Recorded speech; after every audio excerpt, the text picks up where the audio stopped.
Tadi nggak belajar bahasa Indonesia. Oh, lagi belajar bahasa Indonesia. Terus izin ketemu ibu gitu ya. Oke, gimana kabarnya hari ini Mbak Devinda? Alhamdulillah hari ini kabar saya baik Bu. Tapi akhir-akhir ini saya merasa ada pikirannya putar gitu Bu. Oh gitu, pikirannya lagi putar gitu ya. Oke baik, sebelumnya udah kenal sama ibu belum? Belum. Oh belum. Lupa Bu. Oh lupa, tapi kita pernah ketemu ya pas lagi bimbingan pas kali kelasnya Mbak Devinda ya. Bu. Iya, ibu kenalin dulu ya. Nama ibu Bunga. Ibu di sini sebagai guru BK ya. Untuk membantu Mbak Devinda untuk melakukan konseling ya hari ini ya, betul? Iya, oke. Mbak Devinda sudah tahu terkait konseling individu? Sedikit Bu. Oke, sedikit ya, Ibu jelaskan ya. Jadi hari ini Mbak Devinda datang ke sini sukarela. Iya Bu. Iya, sukarela ya, karena kemauan sendiri, betul? Iya. Jadi nanti kita akan melakukan konseling individu selama 30 sampai 45 menit, bersedia? Bisa Bu. Iya, bersedia ya. Kemudian di konseling individu ada namanya asas kerahasiaan, di mana apa yang kita ceritakan, apa yang Mbak Devinda sampaikan nanti akan dijaga kerahasiaannya oleh ibu ataupun oleh Mbak Devinda, kecuali ada informasi-informasi yang nantinya perlu kita tindak lanjuti atau mungkin membahayakan Mbak Devinda dan perlu ditindaklanjuti seperti itu. Bisa dipahami? Paham Bu. Iya. Kemudian di konseling individu juga ada namanya asas keterbukaan, di mana Mbak Devinda boleh cerita banyak hal terkait apapun itu untuk nanti kita bahas. Jadi jangan malu-malu atau jangan sungkan untuk cerita ya. Oke. Mbak Devinda duduknya sudah nyaman? Sudah Bu. Oke, sudah nyaman. Ibu juga izin ya akan membawa buku atau kertas atau pulpen untuk mencatat hal-hal penting dalam konseling individu. Oke, Bapak Bu. Saya izin juga ya Bu bawa HP. Tadi kan sebetulnya nggak boleh bawa HP. Tapi karena saya butuh itu Bu buat translate dari lisan ke tulisan. Jadi saya butuh HP dan tadi udah izin sama Bu wali kelas. Oke. Ambil HP-nya buat keperluan dengan konseling. Oke, baik, sudah diizinkan oleh wali kelasnya? Iya, bisa Bu. Ya, oke. Mbak Devinda, tadi Mbak Devinda bilang menggunakan HP untuk bantuan seperti itu ya. Boleh dijelaskan ke Ibu kenapa kok harus pakai menggunakan HP untuk bantuan? Gitu Bu, sebetulnya saya itu ada keterbatasan Bu. Jadi saya tidak bisa mendengar seperti teman-teman yang lain. Kalau misalkan ibu ngobrol ini, saya lihat gerak-geriknya, tapi kalau suaranya itu nggak jelas Bu, jadi saya perlu bantuan alat HP untuk menerjemahkan dari suara ke lisan begitu. Oke, baik. Berarti nanti kalau gerak-gerik Ibu nggak jelas, berarti melihat translate dari HP itu ya? Iya Bu. Oke, nggak apa-apa. Nah, Mbak Devinda tadi katanya pikirannya lagi butek gitu ya? Perasaan hari ini gitu, pikirannya lagi butek. Iya Bu. Iya, coba di sini Ibu ada skala perasaan dari nomor 1, 2, 3, 4, 5, 6 sampai 10. Di sini kalau angkanya kecil 1, 2, 3, 4, 5 berarti perasaan Mbak Devinda itu mewakili perasaan yang tidak baik-baik saja. Tapi kalau angkanya semakin besar 6, 7, 8, 9, 10 berarti semakin angkanya naik berarti perasaan yang Mbak Devinda sedang baik-baik saja. Nah sekarang hari ini perasaan yang Mbak Devinda di skala nomor berapa? Kalau menurut saya hari ini saya ada di nomor 4 Bu. Oke, di nomor 4. Boleh dijelasin ke Ibu kenapa kok bisa di nomor 4? Karena tadi saya bilang saya pikirannya lagi budak ya Bu. Jadi akhir-akhir ini saya benar-benar merasa kayak kenapa sih saya harus kayak gini Bu, karena keterbatasan saya benar-benar dengan semangat sih Bu. Oke, nggak semangat karena keterbatasan gitu ya. Boleh diceritakan nggak kenapa kok bisa Mbak Devinda keadaannya seperti ini? Jadi dulu itu saya sebetulnya terlahir sebagai orang yang benar. Tapi saat usia mungkin sekitar 6 tahun ya Bu, saya itu lagi bersihin telinga, terus tiba-tiba ada adik saya di dari latihan Bu. Terus tadi saya nggak sengaja kesenggol tangan saya Bu, akhirnya ketusuk tuh Bu. Oke, ditusuk. Ketusuk katanya sampai pada akhirnya saya itu keluar darah dari telinga. Terus saya juga tempat tidur itu darahnya sampai membasahi bantal gitu Bu. Dan waktu itu saya sempat diperiksakan ke rumah sakit, tapi dari pihak rumah sakit itu bilang kalau telinga saya itu cuma luka kecil, tapi yang salah itu ternyata ada tenggorokan Bu.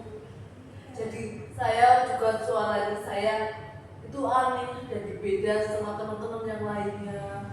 Dari situ saya merasa saya nggak bisa berkembang deh Bu, karena kan saya beda dari teman-teman lainnya.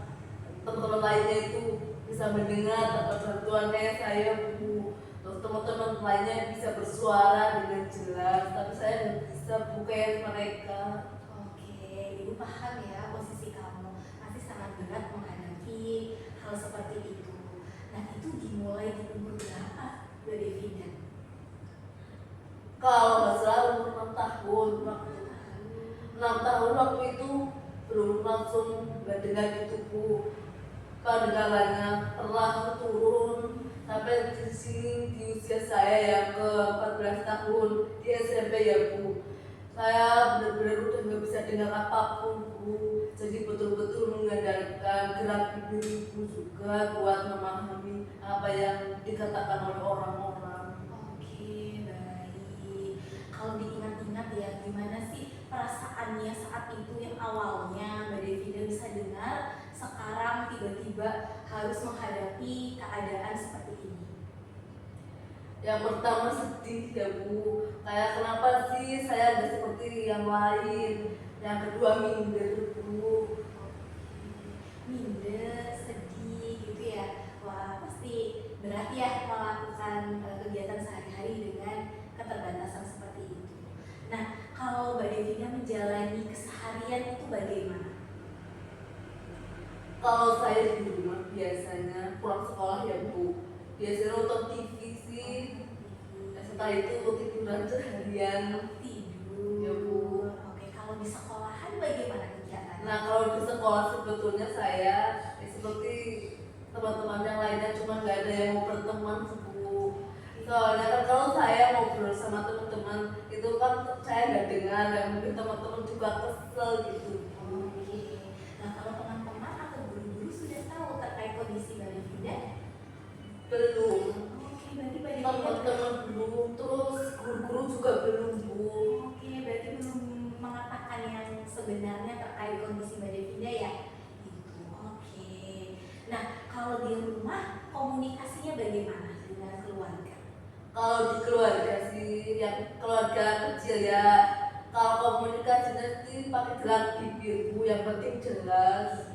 Tapi kalau keluarga besar komunikasinya tetap ngobrol. Soalnya keluarga besar sebetulnya belum tahu kalau saya disabilitas. Oke, belum tahu ya. Oke, baik. Nah, kalau di rumah dekatnya sama siapa Mbak Devina? Kalau saya sih sejauh ini sama ibu. Sama ibu. Terus ada lagi? Iya, soalnya sama ibu saya biasanya cerita-cerita kalau ini gimana gitu Bu, saya kan nggak bisa ngobrol secara jelas, juga nggak bisa mendengar secara jelas. Jadi saya sering cerita sama ibu karena saya tuh sedih gitu Bu. Nah, sebelumnya orang tua pernah ngasih dukungan sesuatu nggak terkait kondisi Mbak Devina saat ini? Pernah banget waktu itu suka debat itu orang tua memberikan dukungan medis. Orang tua benar-benar mendukung saya untuk kembali pulih seperti sedia kala supaya bisa mendengar lagi Bu. Tapi qadarullah ternyata sudah nggak bisa lagi karena divonis menjadi disabilitas seumur hidup. Oke, baik. Nah, kamu cerita nggak kepada orang tua kamu, khususnya kepada ibu kamu ya, yang paling dekat di rumah terkait kondisi kamu di sekolah, bahwa ternyata teman-teman guru-guru belum tahu, jadi kesusahan nih ketika memahami informasi atau penjelasan dari guru. Pernah cerita nggak ke orang tua? Dari penjelasan dulu Ya, cerita ke ibu pernah nggak? pernah Bu, cuman belum terlalu menceritakan lancar gitu, benar-benar terbatas aja Bu. Soalnya saya betul-betul malu untuk bercerita sama yang lain dalam kondisi saya, kalau saya itu minder, sedih, jadi nggak bisa cerita-cerita banyak Bu. Terus kalau pulang sekolah orang tua pernah menanyakan ya bagaimana di sekolahan, lancar atau tidak seperti itu? Pernah menanyakan ya? Ya, pertama menanyakan Bu, tapi saya benar-benar gak mau membebani pikiran orang tua, jadi saya juga menjawab saya baik-baik aja gitu Bu di sekolah. Oke, Ibu paham posisi Mbak Devinda ya, sebagai seorang anak tentunya ingin membuat hati orang tua tenang seperti itu ya. Oke, jadi Mbak Devinda bilang bahwa Mbak Devinda itu tidak bisa berkembang karena kondisi fisik Mbak Devinda, betul? Iya betul Bu. Iya, coba jelaskan ke Ibu, kok bisa Mbak Devinda berpikiran seperti itu? Kalau di sekolah ya Bu, terutama di kelas, kalau misalkan guru lagi mengajar di depan kelas, teman-teman itu mudah memahami, tapi saya kok nggak bisa memahami itu Bu. Terus saya juga lihat teman-teman pada aktif untuk ngobrol atau juga kalau di depan kelas itu ada presentasi ya Bu. Teman-teman pada aktif, pada maju presentasi, tapi saya nggak bisa Bu. Saya merasa nggak bisa diiring, suara saya nggak bisa dengan jelas. Terus saya pernah lihat teman saya ya Bu, dia bisa menjuarai lomba bernyanyi mewakili SMP ini Bu. Terus saya merasa saya pengen kayak gitu deh Bu, tapi nggak bisa. Terus saya juga lihat ada teman saya yang aktif berorganisasi, aktif OSIS, PNS. Saya juga pengen seperti dia Bu, tapi saya nggak bisa karena kondisi saya ini Bu. Oke, Ibu paham ya perasaan Mbak Devinda, di mana Mbak Devinda sebenarnya punya keinginan untuk mengikuti kegiatan-kegiatan di sekolahan, ingin presentasi di depan, ingin aktif di kelas, namun karena keterbatasan, jadi Mbak Devinda merasa kurang mampu seperti itu ya. Iya. Nah, Mbak Devinda, bagaimana sih perasaan Mbak Devinda ketika menghadapi situasi tersebut?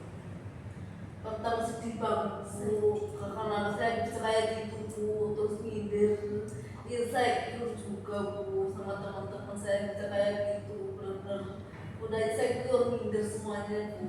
Oke, Mbak Devinda bilang tadi sedih, insecure, minder. Nah, berarti kalau insecure, apakah Mbak Devinda menarik diri terhadap lingkungan di kelas atau tetap menjalin pertemanan dengan teman-teman yang lain? Kalau saya di kelas itu Bu, saya menarik diri dari teman-teman, soalnya saya merasa minder kalau bergaul sama teman-teman. Padahal terus ngobrolnya, tapi saya nggak bisa membaur gitu Bu, akhirnya saya menarik diri. Terus waktu guru menjelaskan juga saya kan nggak paham, tapi teman-teman paham. Dari situ saya merasa saya nggak bisa dari itu, hanya menarik diri aja Bu. Dan kayak gitu saya pun jadi males Bu berangkat sekolah kalau saya bangun pagi.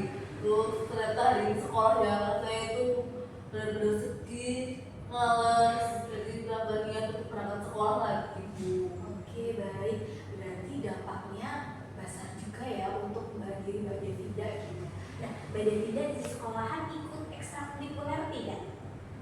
Nggak ikut Bu, benar-benar di depan Bu. Berarti sama sekali tidak mengikuti kegiatan apapun di sekolahan? Enggak Bu, Satu pun? enggak, satu pun nggak ada. Oke, baik. Gak apa-apa ya, Ibu paham kok perasaan Mbak Devinda. Pasti merasa tidak mampu gitu karena kondisi Mbak Devinda. Nah, tadi dampaknya bilang jadi malas belajar gitu ya, kemudian malas sekolah gitu. Nah, akhirnya apakah dampak tersebut membuat Mbak Devinda jadi prestasinya menurun atau nilainya menurun juga? Kalau nilai ada yang turun, ada yang tetap Bu. Ketika semuanya turun, tapi kan semuanya juga tetap. Oke, tapi ada dampaknya ya, bahwa tadi dampak dari malas untuk sekolah, kemudian malas untuk belajar, ternyata ada nilai yang mungkin harusnya naik malah jadi turun seperti itu ya. Iya Bu. Oke, baik. Jadi dampaknya lumayan besar saya terhadap diri Mbak Devinda, gitu ya? Iya. Terus bagaimana Mbak Devinda merasa melawan rasa malas itu, Mbak Devinda? Cara saya melawan rasa malas itu, yang pertama saya melakukan kegiatan yang saya sukai Bu, dan juga bagaimana saya melakukan kegiatan itu dan mengkomunikasikan juga dengan teman-temanku. Kayak saya punya keterbatasan ini, saya komunikasikan dengan guru, dengan teman-teman, saya merasa malu. Oke, berarti Mbak Devinda belum terbuka ya dengan teman-teman ataupun guru-guru gitu ya. Oke, baik. Nah, jadi tadi dari cerita Mbak Devinda ya, kalau Mbak Devinda merasa tidak berkembang, merasa tidak bisa untuk seperti teman-teman, tidak merasa berprestasi, tidak bisa seperti yang lain, itu memberikan dampak yang luar biasa terhadap diri Mbak. Jadi malas belajar, malas sekolah, kemudian dampaknya juga terhadap nilai, kemudian jadi menarik diri. Nah, akhirnya itu juga berdampak hanya ke diri Mbak Devinda. Jadi dampaknya itu lebih ke negatif ya. Jadi banyak dampak-dampak yang akhirnya membuat diri Mbak Devinda bukannya meningkat kemampuannya, malahan kemampuannya menurun. Jadi Mbak Devinda sebetulnya memiliki keinginan tujuan konseling ini tujuannya untuk apa? Keinginannya? Karena ketika saya malas sekolah ya Bu, jadi saya datang ke ibu ini dengan tujuan supaya saya mendapatkan semangat saya kembali Bu. Bagaimana saya supaya bisa semangat kembali berangkat sekolah dan tidak malas-malasan untuk ikut kegiatan dan juga tidak menarik diri dari pergaulan bersama teman-teman saya di sekolah. Oke, baik. Jadi tujuan konseling kita hari ini yaitu membantu Mbak Devinda melihat diri Mbak Devinda lebih realistis dan mengurangi pikiran yang membuat Mbak Devinda tidak mampu agar bisa menjadi lebih mampu. Bersedia ya? Bersedia? Bisa Bu. Nah, tadi Mbak Devinda mengatakan bahwa saya nggak bisa berkembang karena kondisi fisik saya. Menurut Mbak Devinda, apakah itu benar-benar 100% terkait pemikiran Mbak Devinda? Ya Bu.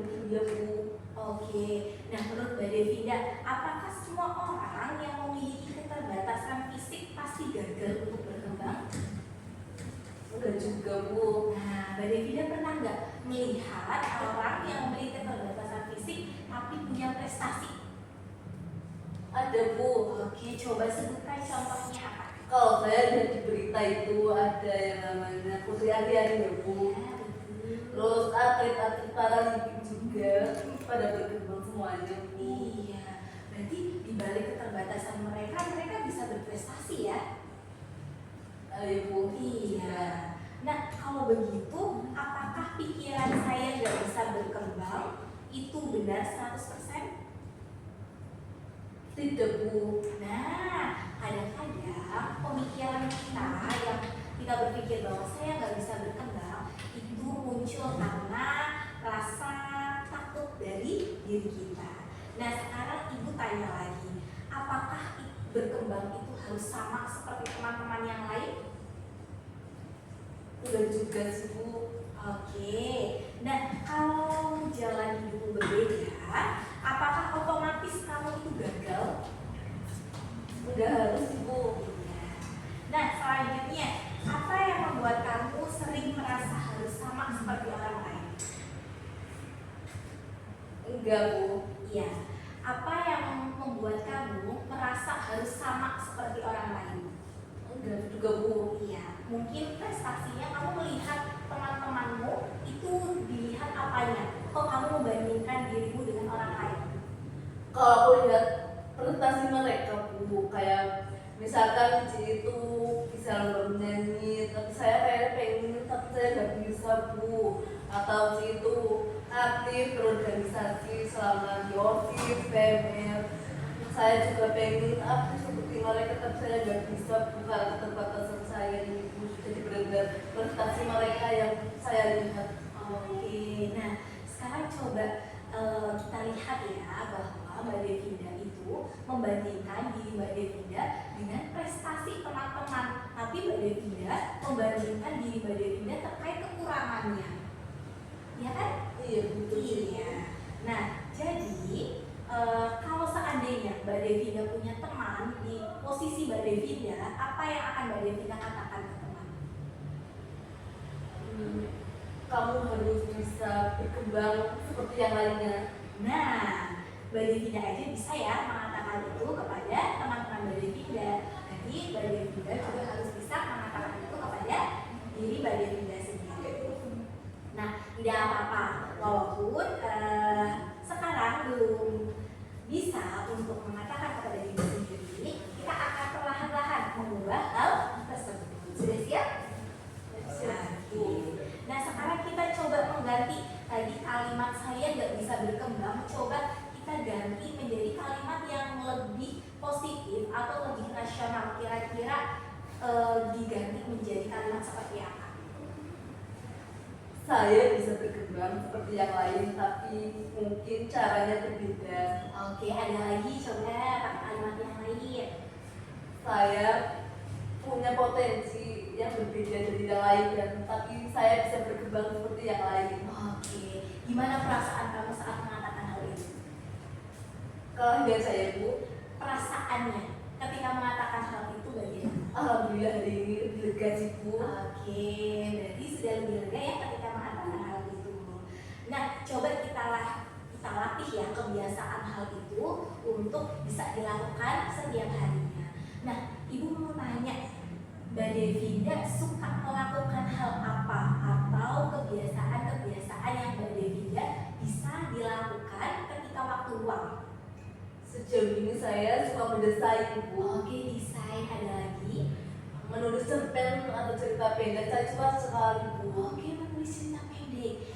Tadi Ibu jadi teringat Mbak Devinda katanya ingin bernyanyi ya? Iya Bu. Iya, tapi karena ada keterbatasan terkait suaranya, coba kita pikirkan keterbatasan yang bernyanyi itu kalau kita kaitkan dengan kelebihan Mbak Devinda tadi, kira-kira kita kaitkan jadi apa ya kira-kira? Kalau menulis nyanyian itu gimana Bu? Nah, itu bisa ya. Tadi Mbak Devinda bisa katanya suka menulis cerpen ya? Bisa Bu. Kira-kira kalau menulis lagu mau dicoba? Oh Iya, kan Mbak Devinda sudah suka menulis ya. Coba nanti yang awalnya Mbak Devinda katanya ada keterbatasan, tidak bisa bernyanyi, coba kita ganti untuk menjadi menulis lagu. Nanti bisa dicoba ya. Oke. Nah, selanjutnya berarti Mbak Devinda sadar kan bahwa Mbak Devinda itu memiliki kemampuan. Iya, sebenarnya punya potensi yang bisa dikembangkan. Nah, untuk melakukan perubahan ini, Ibu mau ngasih PR ke depannya. Siap kan? apa itu Bu? Nah, PR-nya nanti ketika Mbak Devinda merasa bahwa saya tidak bisa berkembang, saya tidak bisa seperti teman-teman yang lain, coba diubah menjadi apa kalimatnya tadi? Saya bisa berkembang, tapi caranya yang berbeda. Iya, betul sekali. Coba katakan itu kepada diri sendiri. Kemudian lakukan kegiatan-kegiatan yang bisa membantu kemampuan Mbak Devinda. Tadi kegiatannya mau yang dilakukan apa aja? Mendesain, Ya, terus apa lagi? menulis cerpen, Ya, terus? menulis cerita. Oke. Coba tapi dikerjakan di rumah selama 1 minggu ke depan. Nanti Ibu akan lihat hasilnya. Kalau desain, nanti Ibu akan lihat hasil desain kamu selama 1 minggu. Mbak Devinda akan membuat desain apa? Kemudian kalau yang menulis cerpen, boleh nanti hasil cerpennya ya. Iya, ataupun menulis lagu, boleh deh lagunya terkait perasaan Mbak Devinda, terkait apapun, nanti bisa Ibu akan lihat hasilnya. Siap dikerjakan? Siap Bu. Iya, oke. Nah, selanjutnya dari sesi konseling ini, dari awal sampai akhir, apa yang Mbak Devinda sadari? Dari sesi konseling ini saya merasa ternyata saya bisa berkembang ya Bu.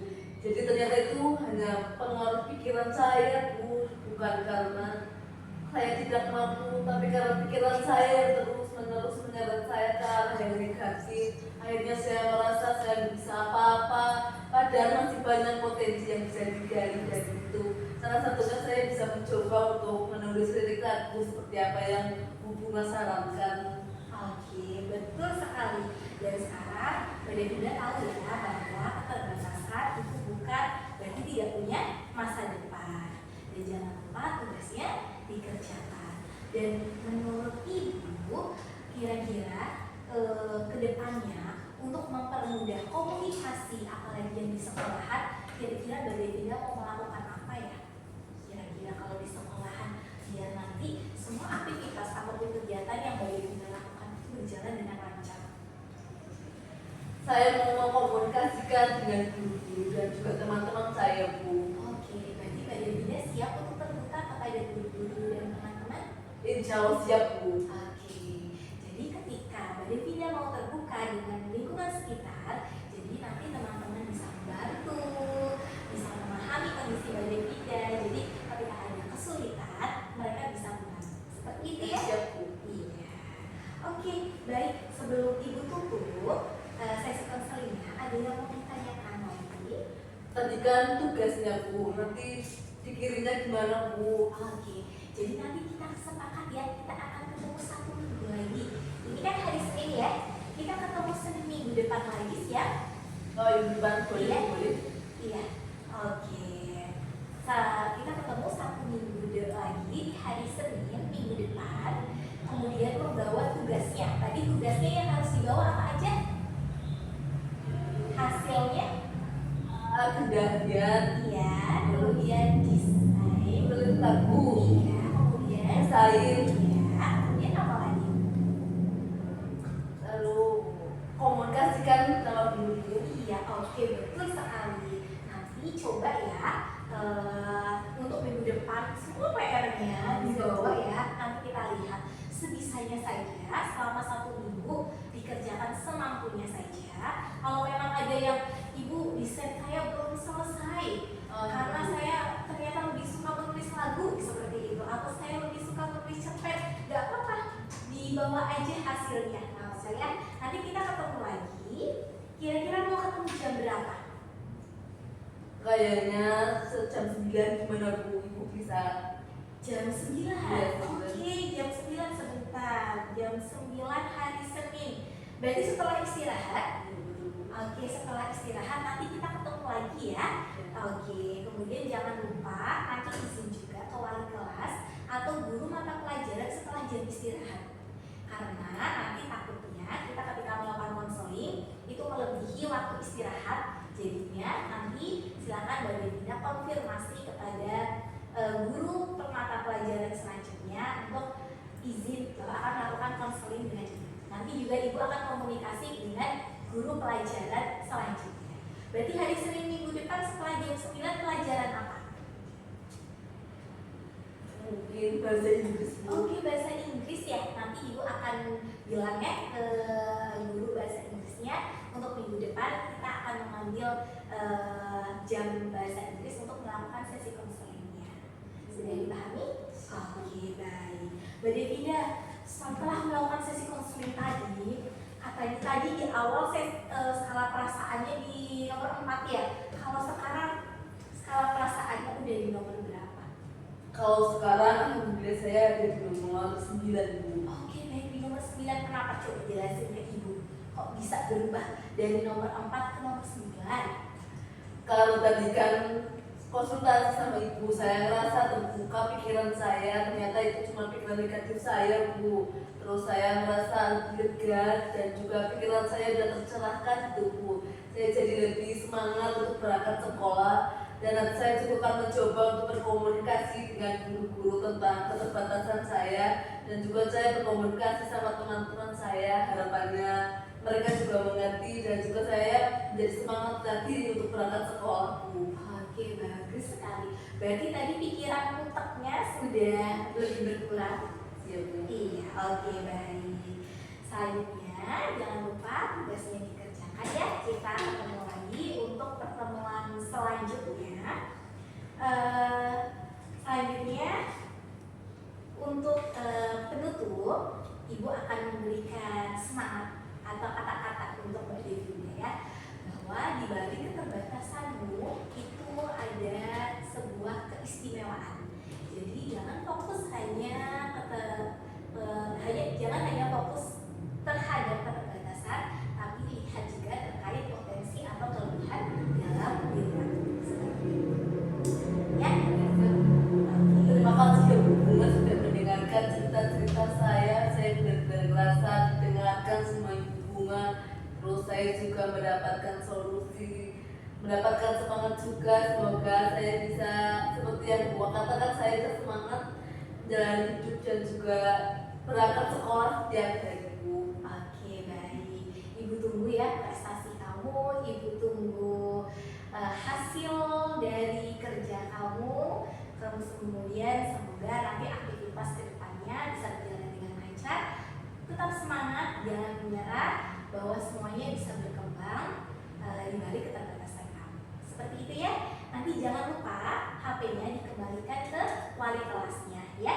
Oke, nanti juga bilang terima kasih kepada wali kelas, dan nanti jangan lupa kunci loker HP-nya dikembalikan ke wali kelas.